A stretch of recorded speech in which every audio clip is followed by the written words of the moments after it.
From the National Newsroom of the Canadian Press, I'm Karen Rebo. The pro-Palestinian demonstration that paralyzed New York's Columbia University ended in dramatic fashion last night.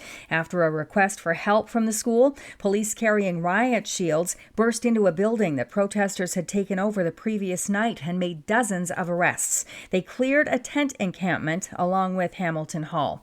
On the other side of the country, riot police have arrived to help quell clashes that have broken out early today between dueling groups at the University of California, Los Angeles. Pro-Palestinian encampments have now been set up on 3 university campuses in Canada, following a wave of similar protests stateside, linked to the ongoing Israel-Hamas war. Students at the University of Ottawa are the latest student demonstrators to erect tents and tarps on Canadian campuses, following the lead of McGill University in Montreal and the University of British Columbia.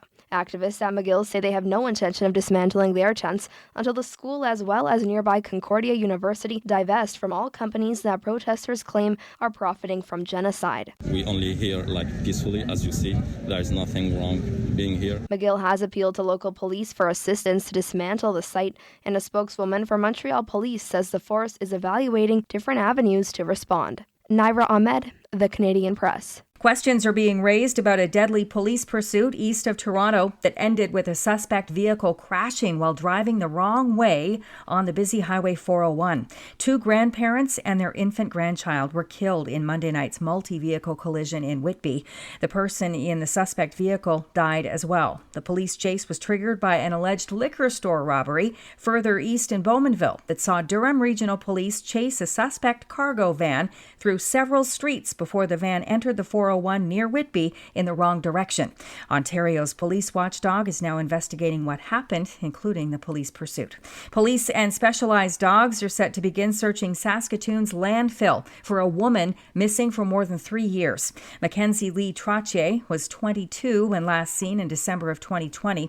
The Canadian Centre for Caregiving Excellence is calling for a national strategy that recognizes the mental and financial toll endured by caregivers who look after sick and elderly family members. The center says an aging population highlights the need for caregiver compensation, easily accessible home care, and workplace support for people juggling it all. Its policy director, James Gennaro, says caregivers are in great need of support but are undervalued. They're taking care of people in the background. We don't hear from them. We don't see them because they're working so hard. They're doing what needs to be done to support people that they love. A survey by the center last summer found that while caregivers are burning out, care providers, including personal support workers in the healthcare system, say they won't stay in jobs that are underpaid. This is the Canadian Press. In sports, the Winnipeg Jets have been eliminated from the NHL playoffs after a 6-3 loss in Game 5 of their first-round series with the Colorado Avalanche. The Toronto Maple Leafs live to play another day after winning Tuesday night's game 2-1 in overtime in Boston to stave off first-round elimination.